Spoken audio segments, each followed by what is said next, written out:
आरंभ करवा एक बड़ खबर राजधानी में चांचल्य देहरे पेट्रोल ढाली जलीगले युवक जनक से एक आईनजीवी बोली कहुई घटना देखा मिली मंचेश्वर थाना पांड्रारे घटनास्थल में मृत्यु हुई खबर पाई मंचेश्वर थाना पुलिस घटनास्थल में पहुंची मृतदेह को उद्धार कर कैपिटल हॉस्पिटल को पठाई शव व्यवच्छेद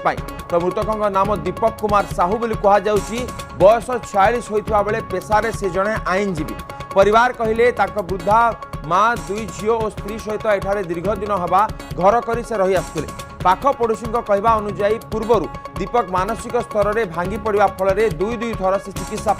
मेडिकल में भर्ती होती चिकित्सा हो घर फेरिबा परे से अधिकांश समय घर बाहर नहांती बोली कहुई कि क्या सहित कथा होउनथिले अधिकांश समय स्त्री सहित झगड़ा होता यह मृत्यु को नहीं पाख पड़ोशी लोक सन्देह घेर रही से केबे एमिति चरम निष्पत्ति नेबे नाही बोली कहिसंती पाख पड़ोशा लोक माने अन्यपटे घटनास्थल में मंचेश्वर थाना अधिकारी पहुंची जोन एसपी पहुंची परिवार लोक पचराउचरा करने सहित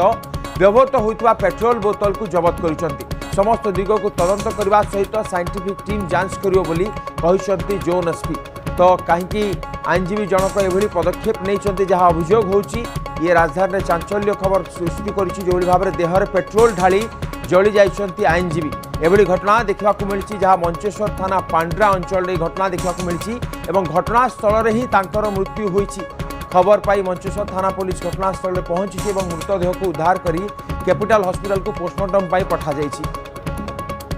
अधिक सूचना पे आम सहित प्रतिनिधि दीपक सामल जोड़ी दीपक की अति चांचल्य खबर कौन है पूरा घटनाटी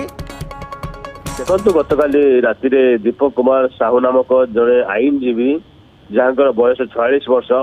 से पांड्रा निकट रोकवा समय घर भितर निजे निज देहरे पेट्रोल ढाली जली जाइछंती अर्थात से आत्महत्या करिछंती तेणु जितेबाला खबर पाई घटनास्थल मंचेश्वर थाना पुलिस और साइंटिफिक टीम पहुंची सहित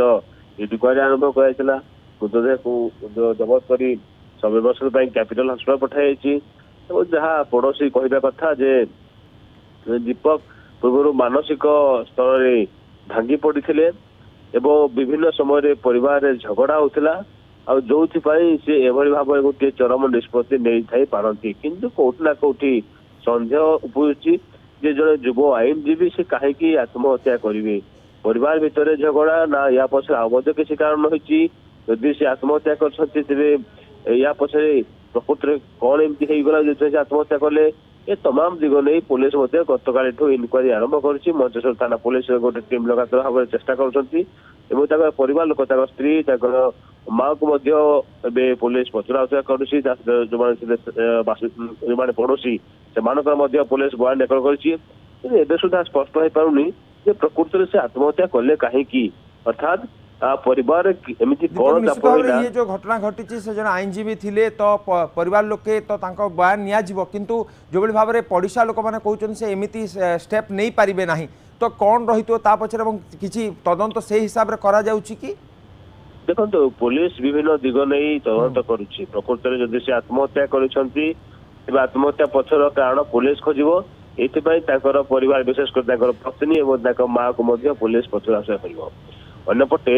जदि हत्या तेरे किए कहीं हत्या कला हत्या पछर कारण कौन थिला ए दिग नहीं पुलिस इनक्वारी कर अर्थात दुईटी दिग नहीं पुलिस इनक्वारी करुच्ची गतकाली घटना घटना परवर्ती मुहूर्त में पुलिस गोटे यूटी केस कर परवर्ती मुहूर्त में पुलिस इनक्वारी करुच्ची किंतु ए पर्यंत परिवार पक्षर से कौन प्रतिक्रिया मिल पार ना प्रकृति से कहीं आत्महत्या कले पेट्रोल से कौटू आने आप राज्य सरकार कहते कौन जगार पेट्रोल बिक्री हम ना बोतल बोतल पेट्रोल आने कौटू ये तमाम दिग नहीं पुलिस इनक्वारी जारी रखी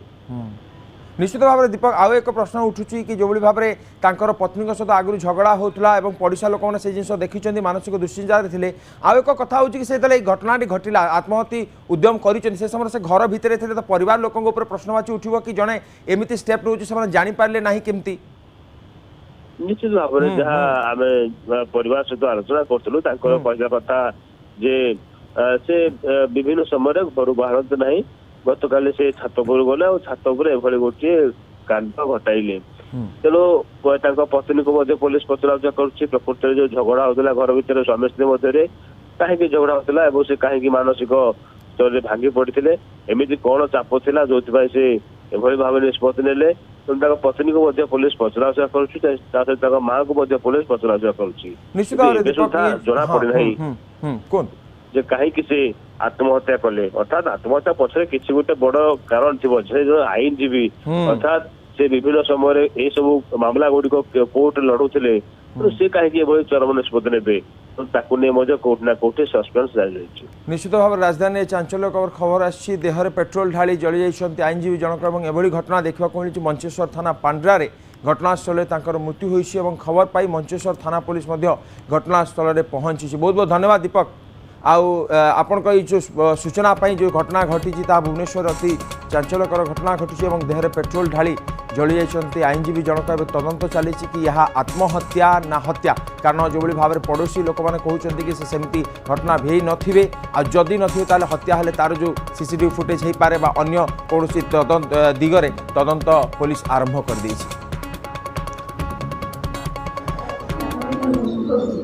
हाँ सी तो सब मानसिक चाप रोते और डॉक्टर कड़े कहते मानसिक चापर जमी से मुक्त रुहत सब फ्री माने रे सेमती टेंशन फ्री रे सेमती चेष्टा करेंगे। तो सी नॉर्मली माने टेंशन रोते मेडिसिन खायापी जो डॉक्टर कहते से कौन मेडिसिन किसी मास खाऊ ना जहाँ आम शुणुचु। तो सीटा कज होता माने साइको प्रॉब्लम रो से सुसाइड करथिबे। ये दीपक साहू जड़े बहुत भल व्यक्ति थिले, से जड़े भल लॉयर भी थिले, शांतशिष्ट पिला थिला, किंतु बहुत दिन आगरू से डिप्रेशन रे थिले। तो से दी थर ब्रेन डेड होता ये पाख आम पड़ोसी मिसिक सब नहीं भल करने मेडिसिन सी खाऊले आ बहुत चिंतित थे। घर भितर सब क्या सागर मिसावड़ा करुले तले माँ पाक आसती स्त्री पाक जाती जदि कहीं पचारती कहीं चिंतार रोचु कहीं घर भितर रोचु बाहर कहीं न बुलूचु ताले सी कहती जे मु कहार हेबी माँ हेबी ना स्त्री रही माँ रे स्त्री लगुच स्त्री रे माँ लगुच तेणु एटा टोटाली फैमिली प्रॉब्लम। घटना तो सर आम कि जानू एक्चुअली हठात वाइफ फोन कले 7:30 खंड हम से कहीं घरे कौटी अच्छा माने बंद कर घर बाहर ना कहले कौटी अच्छा ना घरे अच्छा देन आम खोजा खोजी गलु घर पर सब खोजा गलु घरे भी ना ऊपर गला बेलू छात पर बाहर